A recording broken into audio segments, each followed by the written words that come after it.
this is what really lights me up, being able to welcome a dear friend and brother to Who's to Say. So he's the one leading the charge today. I'm Tom Foolery. He is Travis Tacon. My mind's eye and my heart is hearkening back to a really epic hike that Travis and I enjoyed in the greater Austin area this fall around the equinox of the autumn, which is long behind us, man. We are hurtling toward the winter solstice and all of the bountiful change and energy that comes from that. And thankfully, Travis and I have been guided by the inimitable work of Rudolf Steiner, as directed to us by Edmund through our dear brother Jared Picard. And it was a fateful day earlier this year in February that Travis and I were first acquainted. Uh, and it's been history ever since. So we're going to start on familiar town, my friend. Tell me about your Thanksgiving. I know you were away from your farm, and we'll talk about just what that means for your day to day and the responsibilities, the abilities to respond that you are given in this life. But yeah, how about the holiday? How was that for you and your family? And welcome.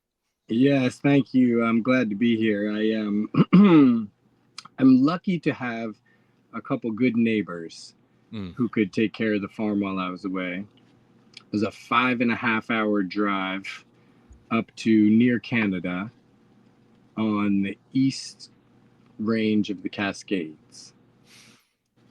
Really just nestled in what becomes the Canadian Rockies as you go further north. And really, really beautiful meeting of friends and family, and a first long road trip with my 7-year-old and 4-year-old. Oh, yeah? That was sort of a milestone for us. How did they fare on that journey? You know, they did pretty well, considering. Yeah. There was much equanimity employed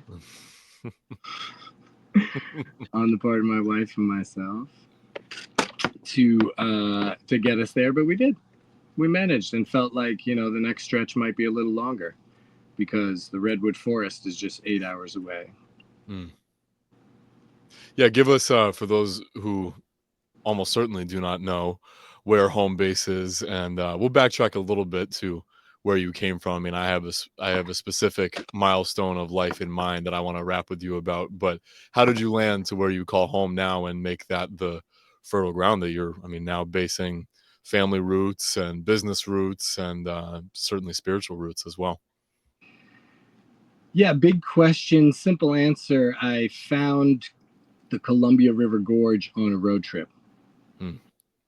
And just coming from the lower Hudson River Valley in New York, I found it to be similar and just quite a bit more grand. Definitely more grand in its own right. Yeah. And Colorado had been enticing, but something about the accessibility of the Cascades, punctuated with the stratovolcanoes that are always snow-capped, is really, really nice. And so, yeah, you asked such a big question. I could only give you the geography. But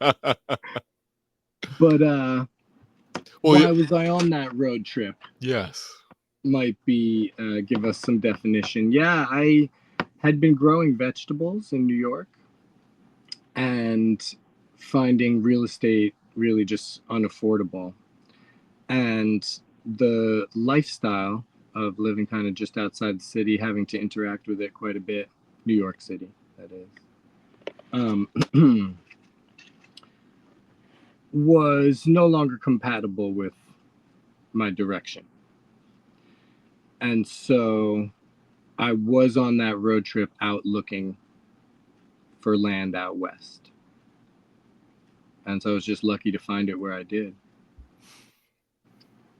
Go West, young man. It's one of the great guidance of any good story for sure. Yeah. And I did the reverse. I mean, it was out of my control, but having been born in greater Los Angeles area, and then what I consider to be great blessing in my life growing up on Cape Cod near the ocean, I've come to really feel stable in building a life here, and that's part of it as well. I mean, it's one thing to land there as a bachelor or as a young husband or anything like that. I mean, once you landed there and you thought, if you did, family and prosperity and community. I mean, was that an obvious yes, or did you ever, after having landed there, did your eyes start to wander at all? Or I mean, because especially now, man, I wonder about that. So many people, especially some people that we know, take Jared. I mean, really, and I've alluded to his story before, and Jared's going to come rap on the podcast. But the exodus of the last few years, away from cities, away from California, away from New York, uh, I'm starting to really see the critical nature of where we do start to raise kids and connect with people and hopefully not isolate ourselves. So to synthesize that, I mean, did you ever, when you landed there, did you feel like this is the foreseeable future or this is temporary? What was your feeling when you started to settle? Oh yeah, man, family was very much on my mind. My first trip to Hood River, Oregon, which is sort of like the main town around here, uh, I happened by the waterfront, and there's a kids park, and in the kids park there's this big climbing wall, which is so much different than where I grew up with the jungle gym classic of Yeah. monkey bars. You're still allowed to say that. And Yeah. whatever it should be called, Yeah. call it that. And so that kind of thing, just imagining, sort of a different arena for my kids to grow up in, was absolutely what I hope to carve out. Yeah. And so far, I'm satisfied with how we've done. Still building and Mm-hmm. finishing things. There'll be another few years of that. Of course, that's always taken longer than you ever wanted to, but um, it's I think nice in a sense for kids to grow up in a construction site. Or maybe I just say that because I was lucky enough to do so. It's a bit of a controlled chaos, so there's definitely a learning curve there for them. But I think it's a big deal that you do have reliable neighbors, especially that you would entrust to your land and property when you're gone for several days, like you were. Um, yeah, I'm reminded of that in the context of, I mean, like me, you're probably aware of people who, for lack of a better word, are committed to prepping, and people think of sort of an isolationism that goes with that. However, to uh, to give some posthumous flowers to the great master Rudolf Steiner, one of his tenets of encouragement was that we should not be isolated from, especially for kids. Kids should not be isolated from the culture and time that they grow up in. People, even if they are on a spiritual path of to attain higher worlds, should not feel disconnected from whatever's going on around them. Current events, normies as we like to call them, and we know what a challenge that can be. I'm grateful for people like Edmund and many others who just embody that with love. And yeah, I mean, I like the idea of your kids. Of course, they get to deal with dad and mom every day, but then to have the wide world of construction workers and local community members as well. Like that's diversity that you can't fabricate. I mean, that's just organic. Yeah, yeah, and if construction workers is like dad getting things done, I Is it think they is that they mostly what it is? they end up being part of the experience Yeah. itself. So yeah. All right, so you're my senior, and if you'll indulge me, this has been on my mind. Take me back to, so I turned 30 this year, and so you're not too much my senior, but from a life cycle view or even astrological view, uh, you know, entering that 30 years old realm, there's something about 27 years young that I keep hearing about people's stories where some major phase of their personal evolution started to occur around that time. Would you be willing to harken back to that time for our benefit? And Without question, yeah, oh, that good, that lines up for me because great. I'm 38 now. This is my 11th year here, and so at 27, I was working several jobs in New York, just trying to get out of there.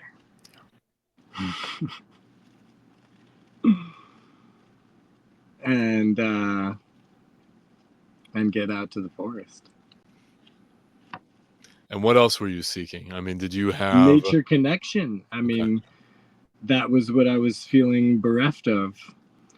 Even though just outside the city, New York City, where I grew up, uh, has a fair amount of scenery, patches of woods, uh, but it's just this contiguous urban into suburban sprawl, Yeah, of development, and everybody's shoulder to shoulder. There's just this frenetic energy, and and what you could find there from a good hike. There are a few good hikes around there. The scenery around there is kind of the nicest of what's around there. Much love to all the Appalachians and of course the coast where you are and everything. Um, but that lower Hudson River Valley is exquisite with the Palisades cliffs and such. And so those moments were just too fleeting. And having visited out west, you start to see these expansive landscapes and just be able to get more of it. We call it drama. These dramatic landscapes. yeah. Travel around, like, whew, it's dramatic out here. So much drama in these hills. If you're paying attention, I mean, think about people who just drive by them Exactly. and take it for granted. So, I mean, were So you it enables you to yeah. pay more attention Hmm. the more you immerse and practice with it. So was that an intuitive feeling of I am missing that organic connection, or did you have guides or A need books to or expand it. Yeah. yeah, Yeah. And sort of the homestead concept of a farmstead, something that could be sort of self-sustaining. Although I maintain that self-sustainability is not as realistic as community sustainability. yeah, And agreed. so falling into cultivating just one crop like I do for the most part, Hmm. cannabis or hemp, um, works for me. Although there Yeah, are other facets of our little farmstead, like chickens, and we've had alpacas, and we do a lot with mulch from the forest products. oh, cool. Mhm. But yeah, I mean, from that, I love that you said that because that's the place where I'm arriving at is as much as I value the the principles of sovereignty and radical self-responsibility. Of course, we're no island. I mean, there is some Right. level of even if we don't want to concede that it's dependence. Um, you're right. But and yet you still Well, want like to I was gonna say, go. we do what we can with forest products, but we get manure from the neighbor who has several Yeah, donkeys and a couple horses and chickens and a household where they eat organic and that kind of thing. Yeah, yeah, we'll take all that compost. yeah, right. And that's I mean that is more of the dream instead of thinking that we're just going to tackle it all ourselves. And well, and to continue on the thread that I'm especially genuinely curious about is and the more I sit down with people in these settings, I want to explore the reflection that I'm seeking of what were the experiences or who were the people that either nudged you or absolutely fucking launched you onto a more uh, enlightened path, and we know enlightenment is not about, it's not luciferic, it's not about escaping, it's not about isolating. We're just talking about entering into our higher mind. I've spoken before, for context here, about super sensible knowledge. I mean, that deeply enriching experience.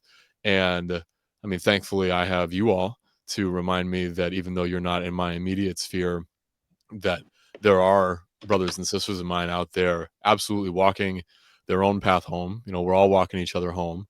So yeah, I was wondering if it was before 27 years old, after, or since, where you really had, because I mean, as cliched as it is, 2020 into 21 was the crucible for, I'm still in the fucking crucible, honestly. And I'm so grateful for it, because it seems like every week there are things that I'm unlearning and then remembering. And I mean, that really has maintained the fire within me to keep exploring. Yeah, I mean higher worlds. So just give us a glimpse, if you will, especially for my great pleasure, of yeah, what have been the nudges that have helped you to enter your own alchemical fire of spiritual development. Well, I did go to Waldorf school from Yeah. kindergarten through sixth grade, Wow. Okay.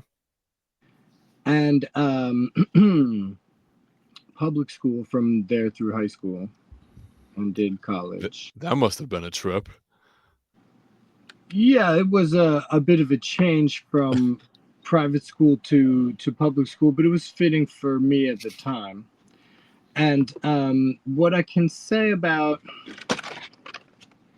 what's inspired me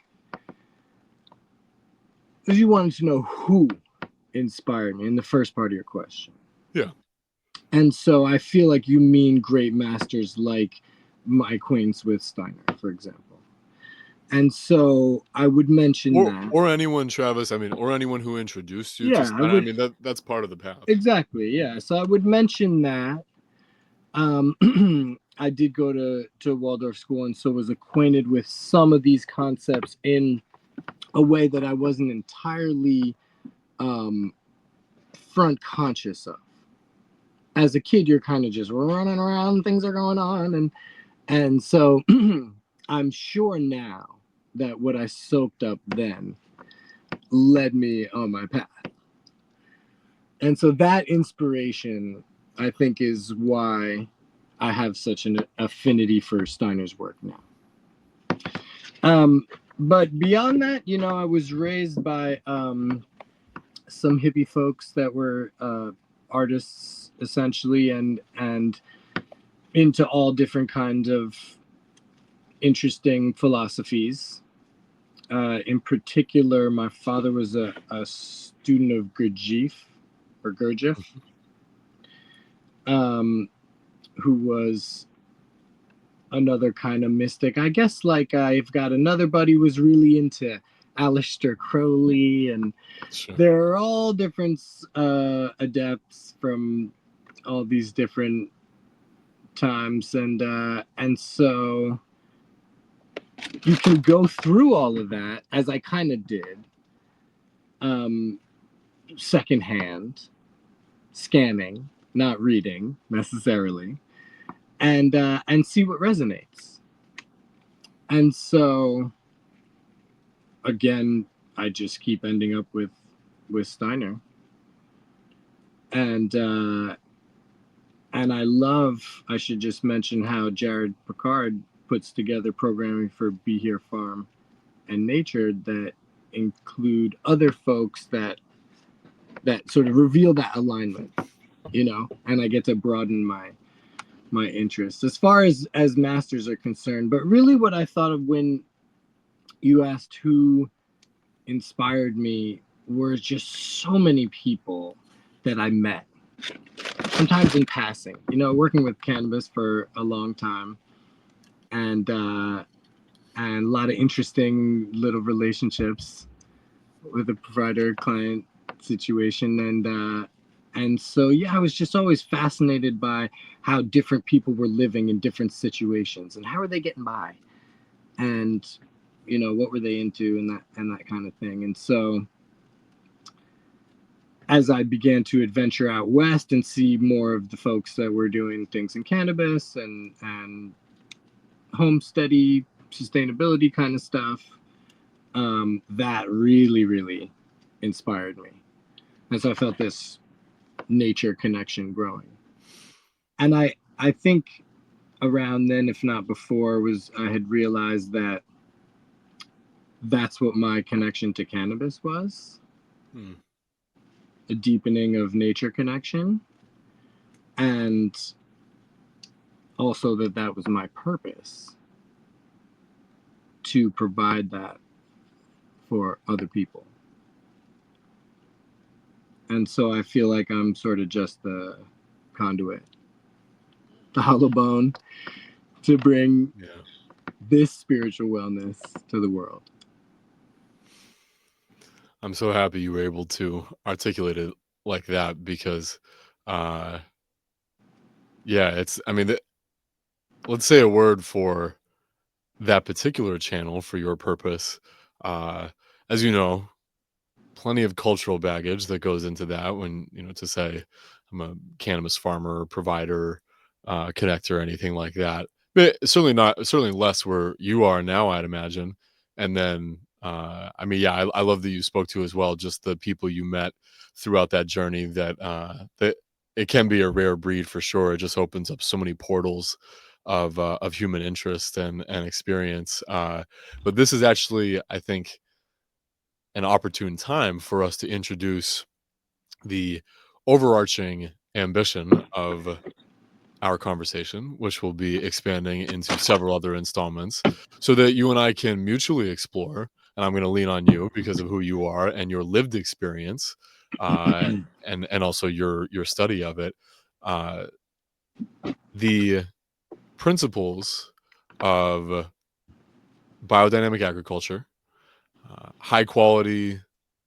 Uh, let's flesh out a maybe not just specifically Waldorf education. How would you term Steiner's view of education? Because I mean, I've spoken to it here before, Trav, about the elicitation of especially a child's innate knowledge, having them follow whatever winding circuitous route to their purpose.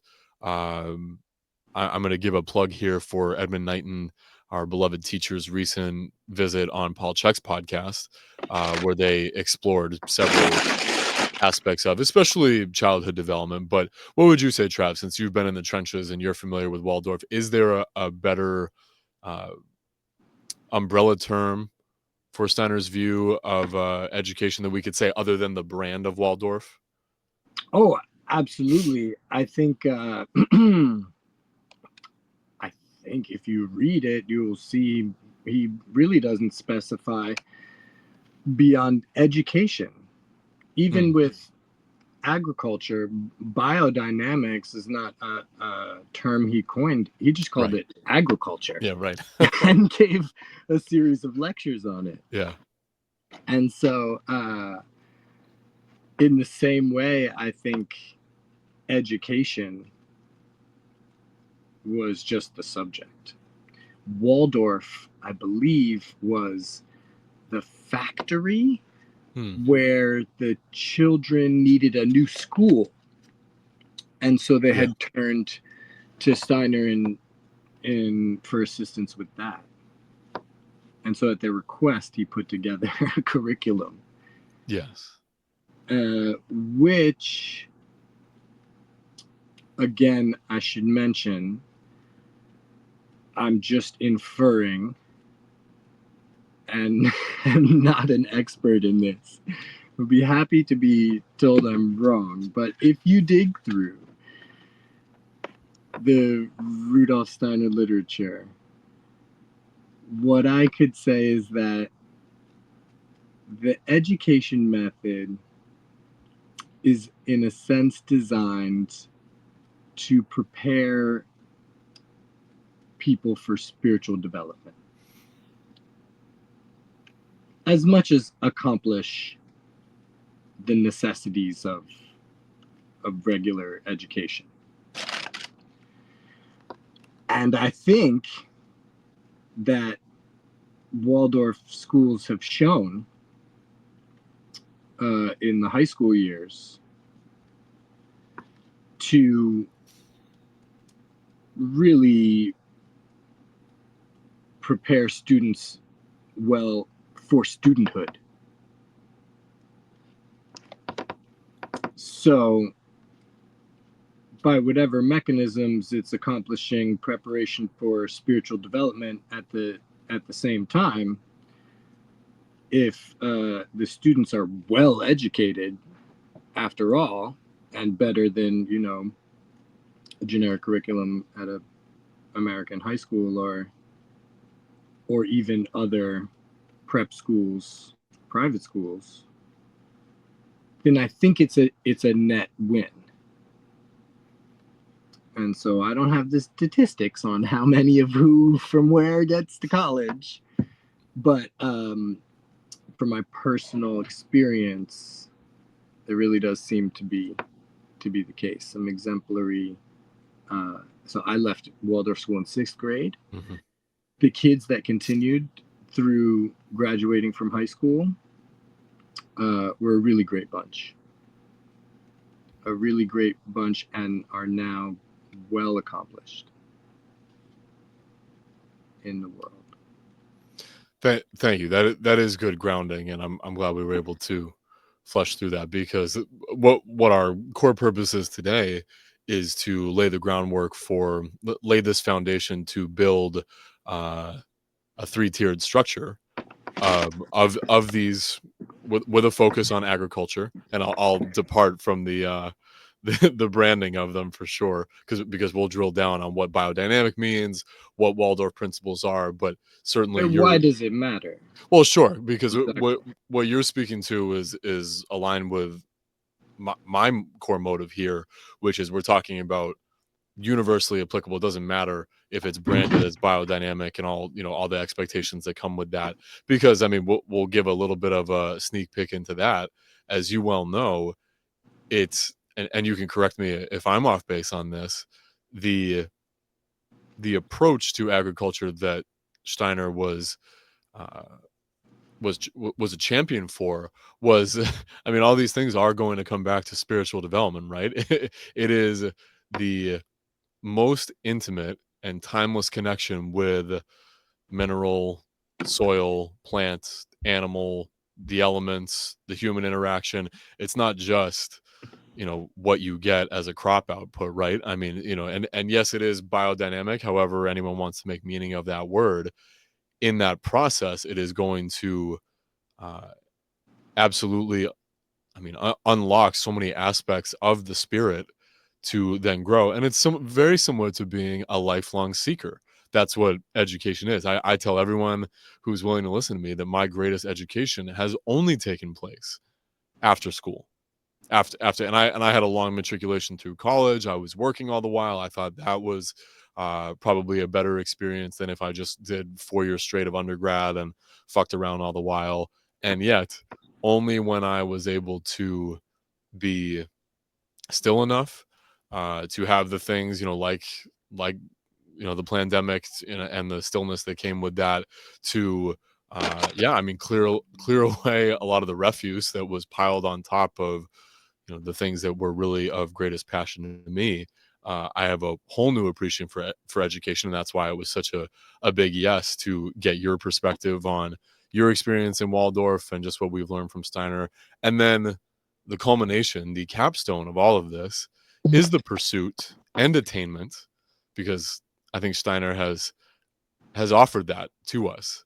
Is that, and I gave some context to this as well, Travis, recently. For Steiner's experience was not anything that he could show someone.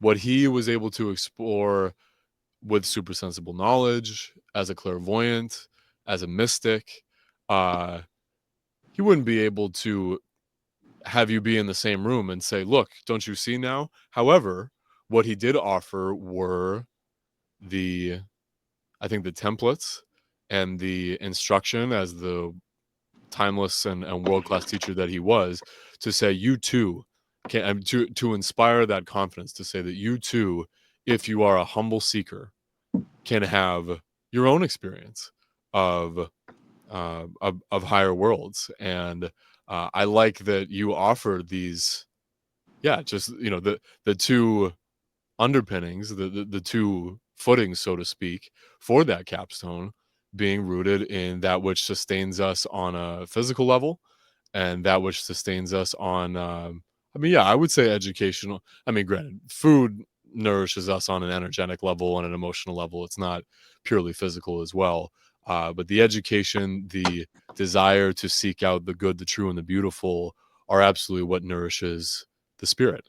And then, I'm just continuing on a poetic thread here of that union of, do you would you say that the pursuit and attainment of higher worlds is more a journey of the soul?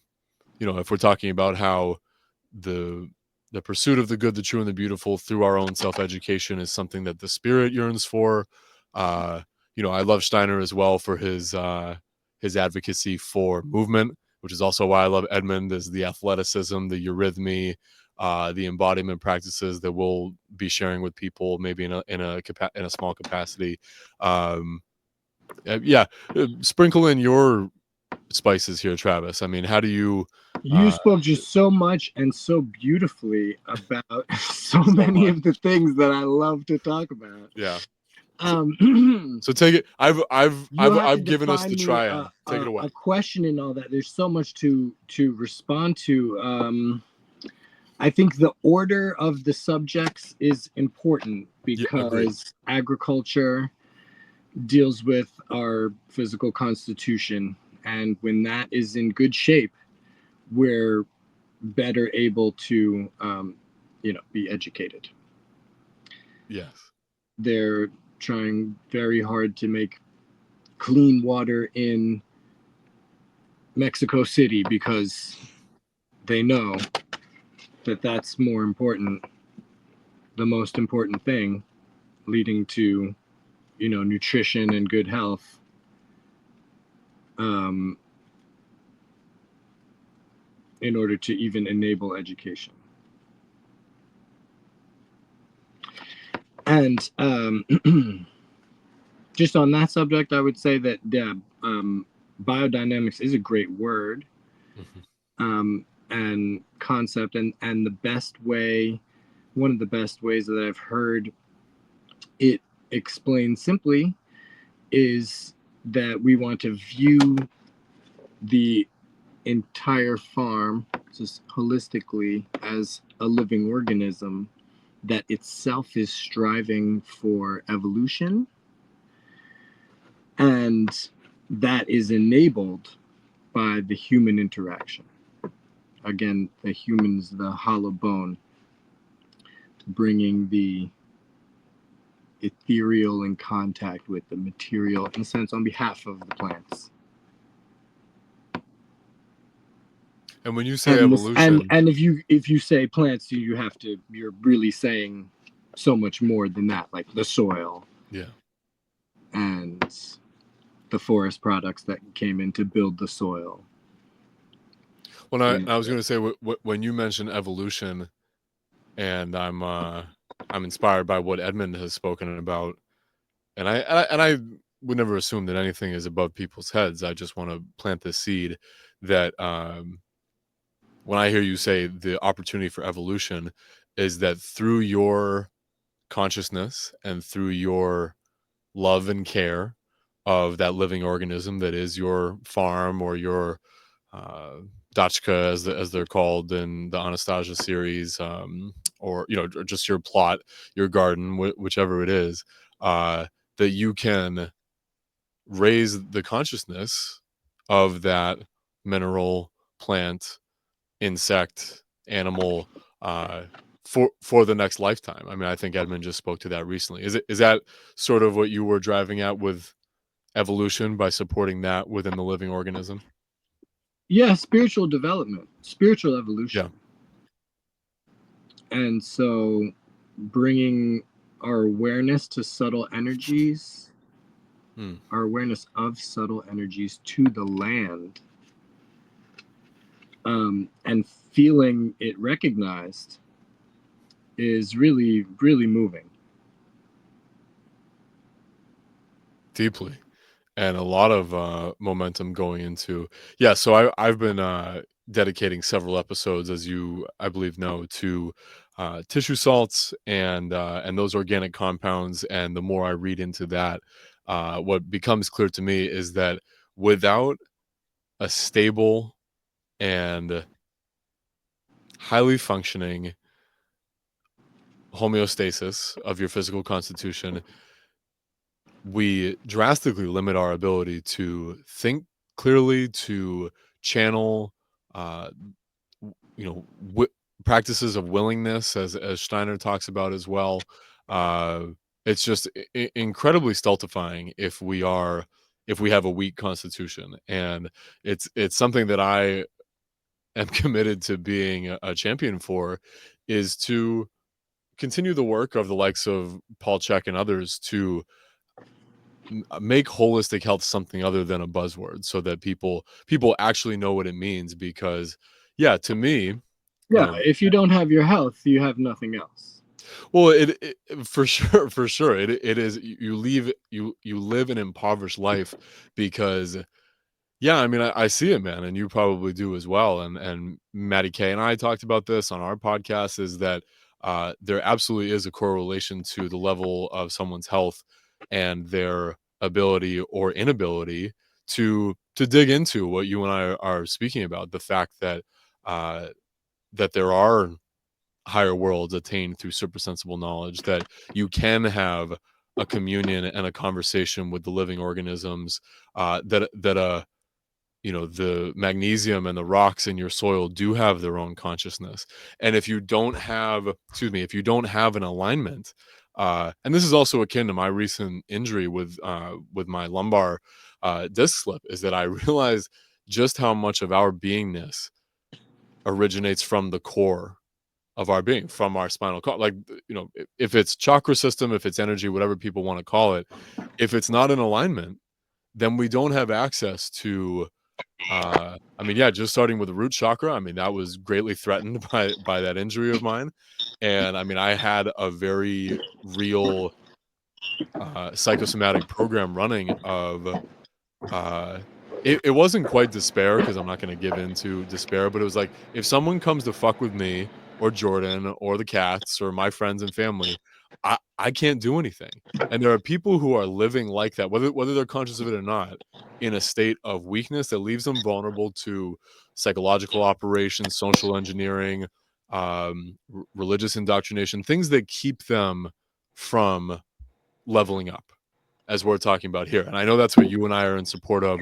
Um, to tie in something that you are an expert in your own right. And hey, I have no love for experts lately. I mean, I know what people mean by that, but I'm not going to just relinquish a sense of authority for the sake of someone saying that they're an expert. However, one thing that I want to tie in here is a relationship with cannabis as a plant. That, I mean, I want you to give your own poetry to it, because it's akin to what I'm speaking about here. Is that for people, as we know, who abuse cannabis in an unhealthy way, can hardly fathom uh, the spiritual potency of what having a relationship with cannabis is, when you know that it's a conscious plant. So, I'm inviting you to riff off of that, just in the spirit of, how we build real health, and then how we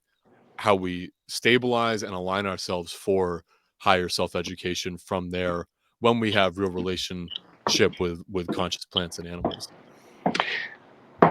If you want to get the most out of cannabis, then you got to have a conscious relationship with it. You have to know exactly why you're doing it and what you want from it. And you got to make sure that you're getting that, or you need to change your approach. And so I feel like a lot of folks, unfortunately, get stuck in patterns where they keep trying. Oh, I tried to join again and it didn't work. Yeah. Again. I still don't like it. That kind of thing.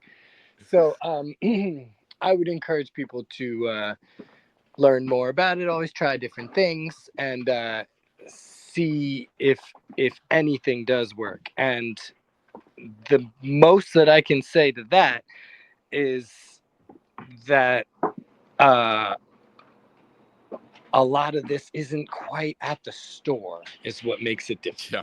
difficult. The store is selling just products to get people intoxicated. It doesn't have focus of on health and wellness, which a cannabis shop focused on health and wellness would look very different. There would be some flower in jars, but there would be a lot of tinctures and oils and stuff that doesn't taste good, but it's real medicine. And Right. and so that's what I hope to see, and I think we will. That's like the work that we're doing with hemp is is going in that direction, and I think it'll just take a little more time for more folks to become more educated about what cannabis can really do for them. And then we'll have less instance of um, folks using cannabis with negative results. And it does require discernment, which is where we bring in the education piece, is that cultivation of uh yeah, and intuitive engagement with anything. It's the same with exercise. Is like, why are you exercising? And oh, I did, I tried this training style, or I tried that exercise, and it didn't work for me. And I mean, I've had that experience as well. Is like just doing something that you saw on Instagram because it looks novel and because Novak Djokovic was doing it. Okay, Right. how, Like when how exercise was popularized, it's a huge what an idea. ongoing health benefit. Yeah. Right. And so I think that's why I do encourage everyone to try to find a way to see if cannabis can work for you, because most people don't realize it's this massive missing piece. It was only recently illegalized, and we don't need to get into why it Oh, was. I just want to let it rip on. We can't. The No, I know. propaganda. I know. It's all well known that it was propaganda in order to guide industry of production, Yeah. and And also, as you know, the and difference the between issue, legal and lawful. moreover, that is often overlooked, even when that subject is exhausted, is that hemp was the primary animal feed globally leading up to that time. And so you were getting cannabinoids from the milk and the eggs Yeah. and the meats. And it was just part of everything. There would have been, you know, a lot of it. And so as that gets cut out completely from the animal diet and the human diet, and industrial agriculture rises the way that it has, you get the results that we have now.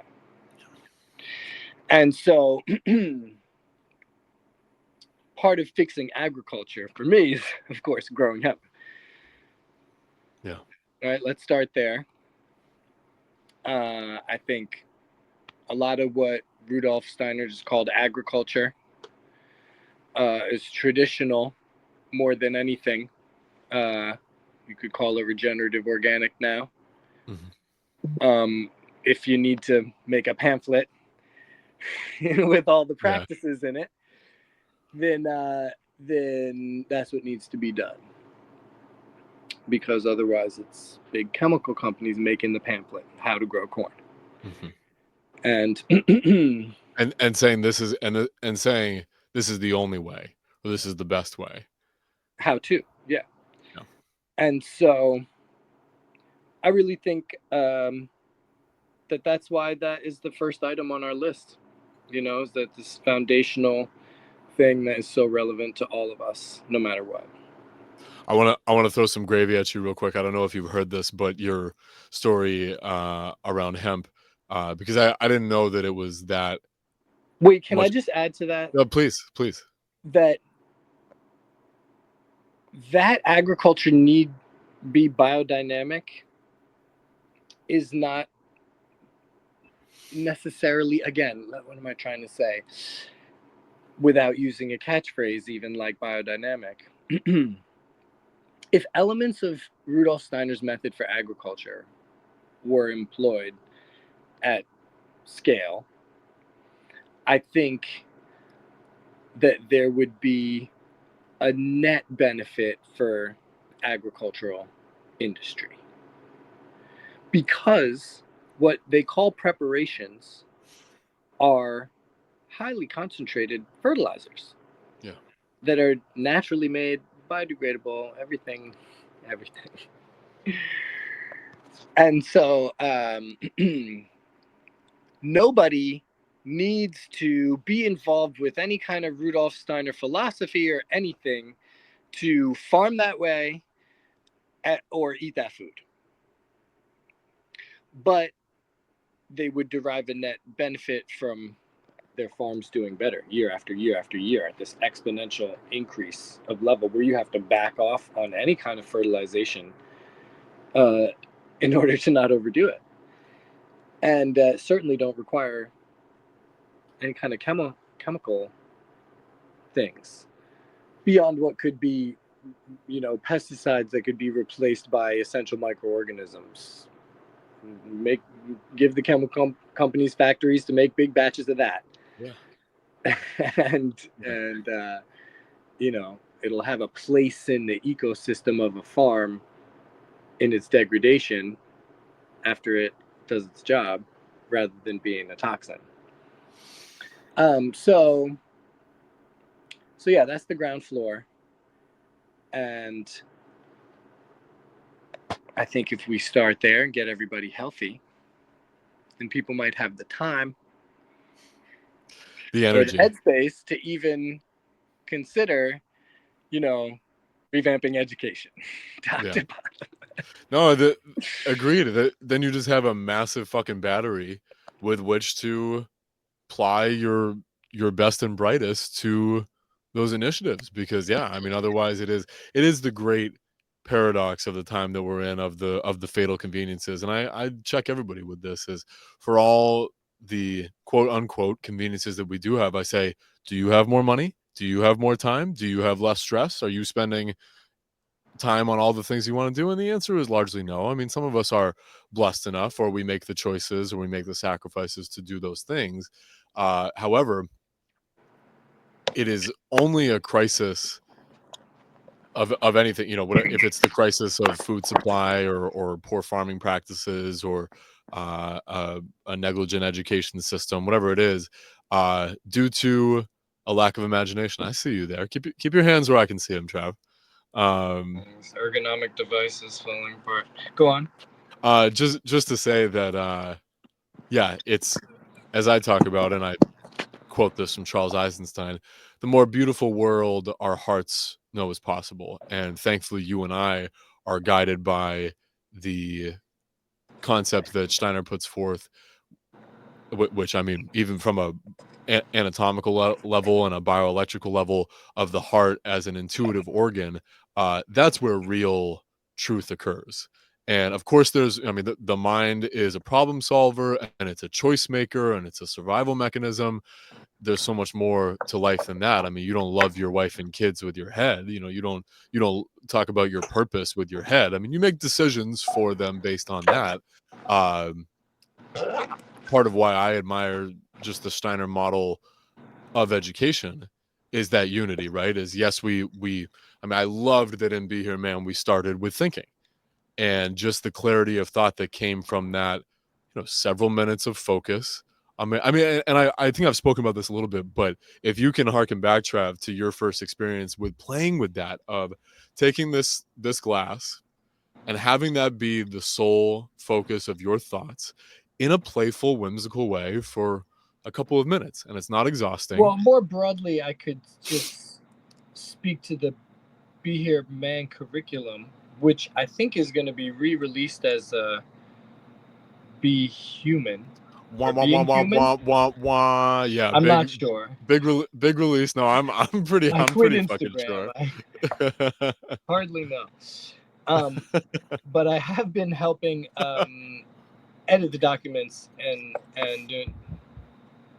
essentially updating them, preparing them for this year's schedule, which will lay differently on the calendar, of course. But what's essential about it for me is that this curriculum is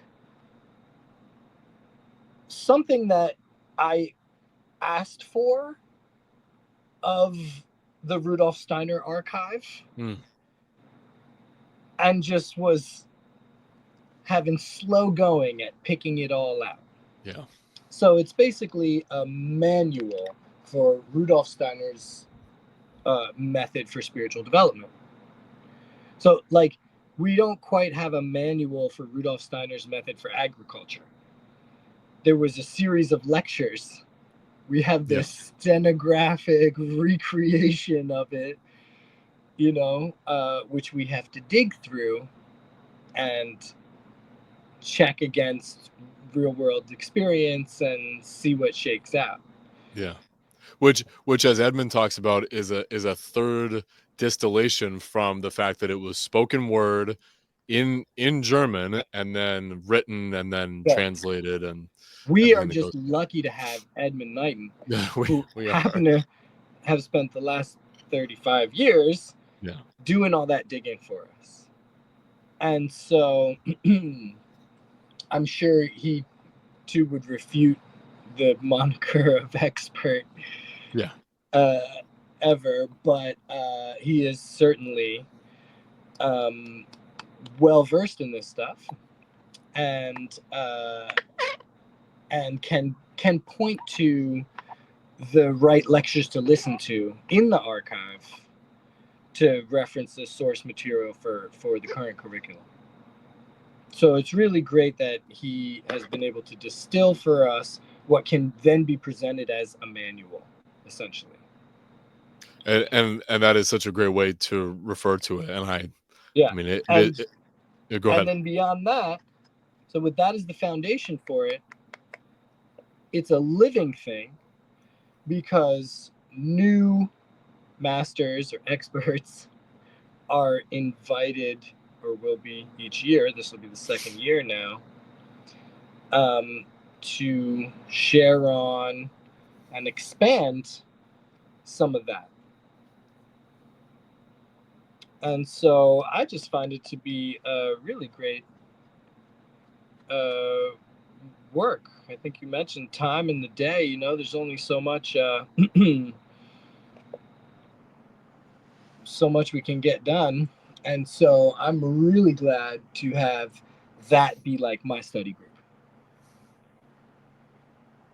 That's Yeah, the thing that I can really make time for, and because I just get this incredible benefit from it. Like you mentioned, the thinking exercise from the early weeks of the program.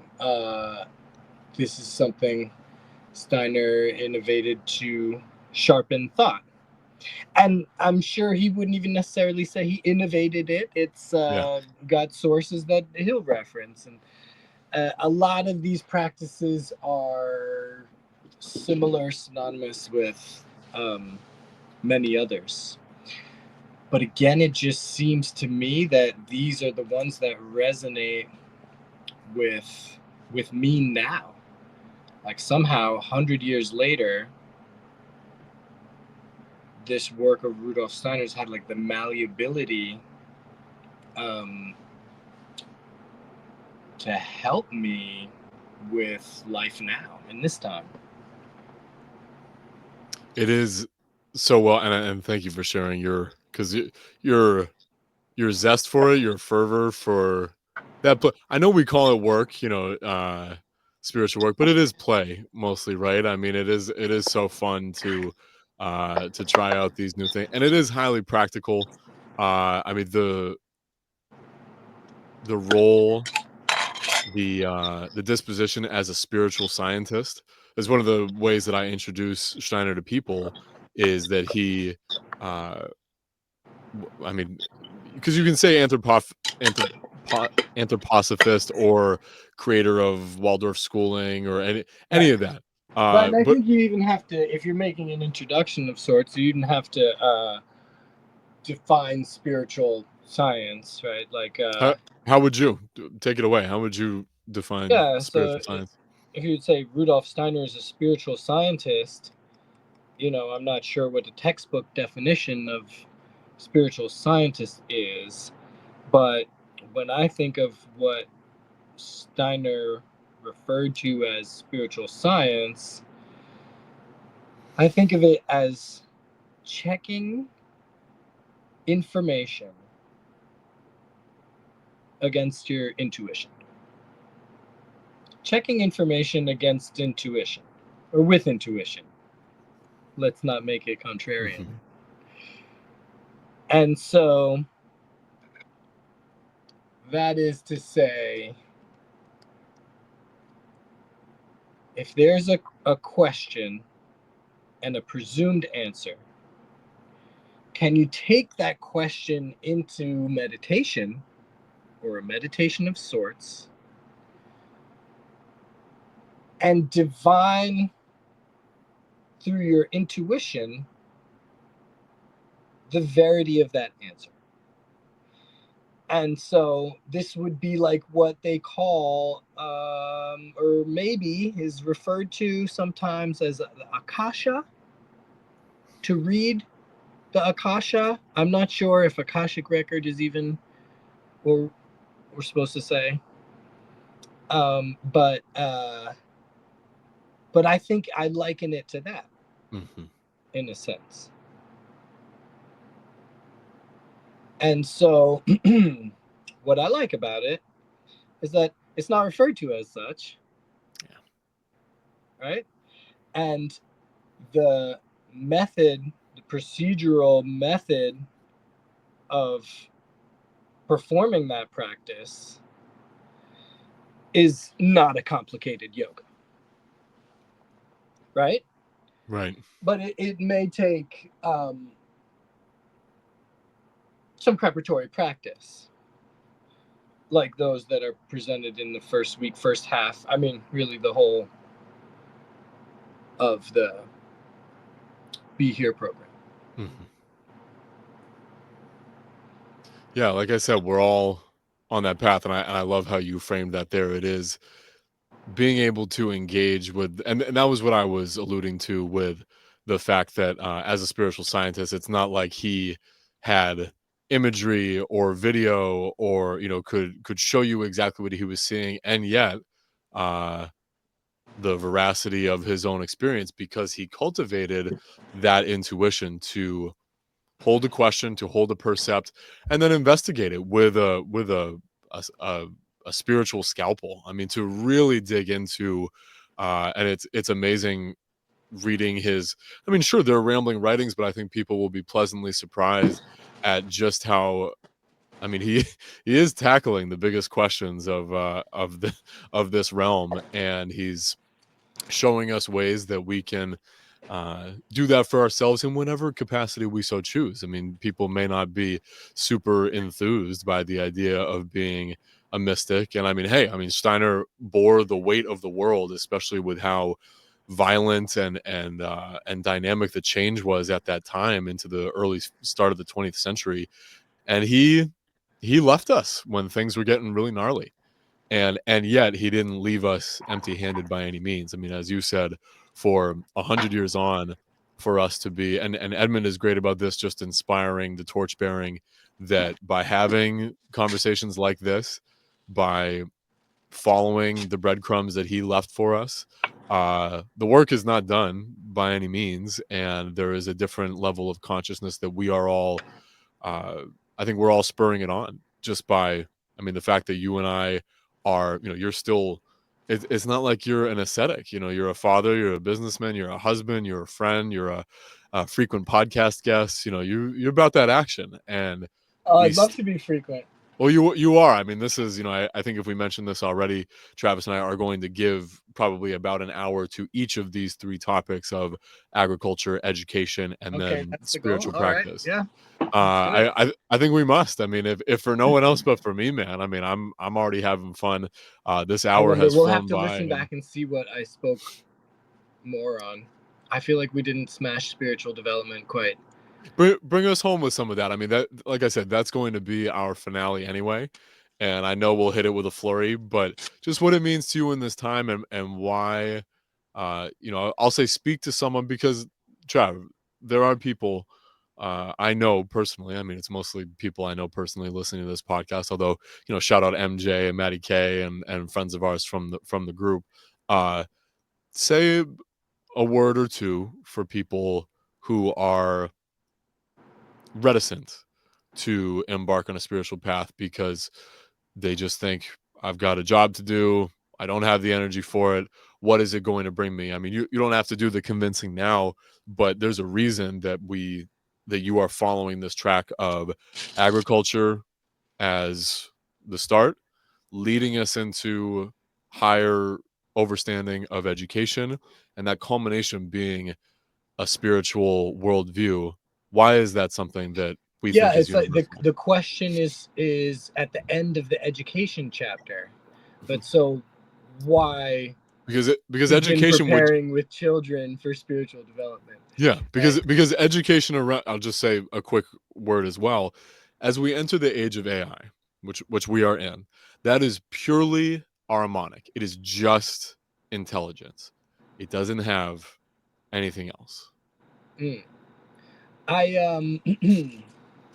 I don't have the ages all straight necessarily, or which epochs is which, but No, I'm sure the Kali Yuga or whatever we're doing is the one we're supposed to. that's right. But no, I think that it is known that just financial success doesn't do it for folks. There's always something more. There's so much need for therapy. Mhm. Oh gosh, So this and is poor therapy. answering Poor therapy essentially the is just mental mind health anyway. question. Sorry, Yeah. say again. I spoke over you. So much, just quickly, so much of therapy is just between the ears anyway. It's not really going to speak to the soul and to the spirit. I mean, unless it's Jungian psychology, which, I mean, those are few and far between out there. But I'm just hammering the point that we are in.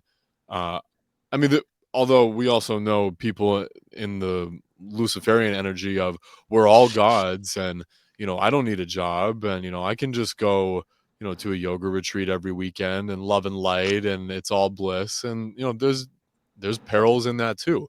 But I encounter far more of the harmonic influence of, it's just the body, and I'm just going to reprogram my mind either by talking about it or by drugging it, and or make enough money or read enough books and be smart enough. And what you're setting up is that is woefully insufficient. No, I was just Although, yeah, joking, but joking before trying to answer that spiritual development question. Yeah, so I mean, it is known that there's a need for something more. At the pinnacle of success, folks are deploying lots of resources toward holistic wellness. And so this is the center of that. And I think it ultimately amounts to an ability to look inward so deeply that all is found. And those are those meditative moments where you feel real good after. you know there's this kind of warmth in the heart that's akin to being in love, but it was attained through meditation. And this is why they're building those monasteries on the hilltops in Tibet and such. And I'll say that it doesn't matter if you believe what is known among mystics, that we're an eternal soul energy that in a process of reincarnations on the, I think the Buddhist or somebody's got a wheel, and we come back so many times. I think maybe they say 108 it might take to reach Yeah. enlightenment, right? And so the concept just that this whole process is to purify a soul on a greater level, because here you are 30 years old, you've made your mistakes in this life, and now you're discovering spirituality, and depends where you're at with it, but I'm pretty sure I've got some more incarnations to go I'm counting on it. before I can